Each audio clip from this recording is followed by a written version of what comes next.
kumpirmadong break na ang aktres na si Bea Alonzo sa long-time boyfriend nitong si Dominic Roque. Sa Fast Talk with Boy Abunda ng GMA7 ngayong Martes ng hapon, February 6, 2024, kinumpirma ng host na si Boy Abunda ang balitang hiwalay na sina Bea at Dominic. Ibig sabihin, hindi na matutuloy ang kasal ng engaged couple.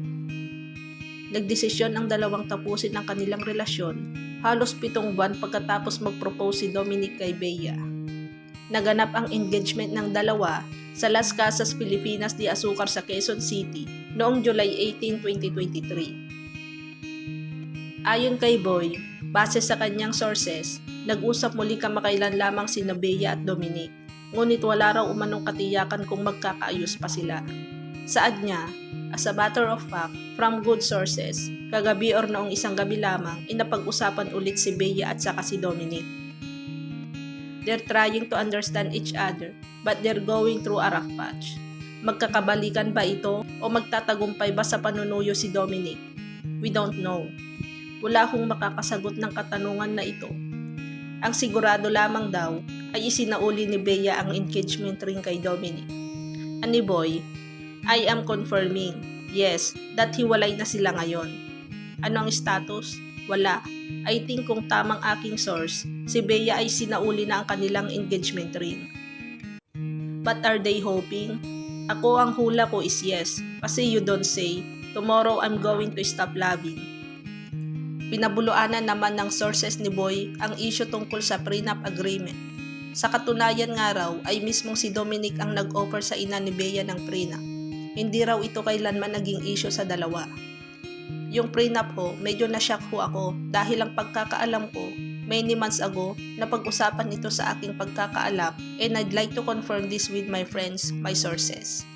Because when this was being talked about, yung prenup ang nag-volunteer sa nanay ni Bea na okay ang prenup ay si Dominic. So I don't think it is over, it was an issue, at least na bago po ang kwento. It was not an issue. To be fair to Dom, sabi ni Boy. Wala rin daw katotohanan may magaganap na kasalan sa Abril sa Tagaytay. Pagpapatuloy ni Boy, did they call off the wedding? Yes, marami ho kasing lumalabas na April ang wedding. Sa Tagaytay ang wedding, kinansel ang wedding. There was no April, there was no Tagaytay. There was no wedding in Tagaytay that was cancelled. Would often talk about the wedding towards the end of the year, the last quarter of the year. But as of now, wala. Walang wedding po na magaganap ngayong darating na April because in the first place, there was no wedding in April at it was not going to be in Tagaytay.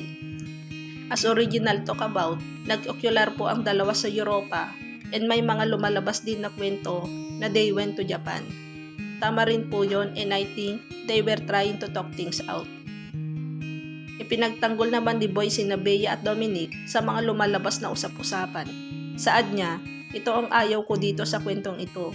Pinalalabas na ang may problema si Bea Alonzo kasi naghiwalay sila ni Gerald Anderson, naghiwalay sila ni Sanjo Marudo, ay hindi nagtatagal ang kanyang mga relasyon. To me, napaka-judgmental po nun. The narrative is not about Bea ang problema kaya sila naghiwalay.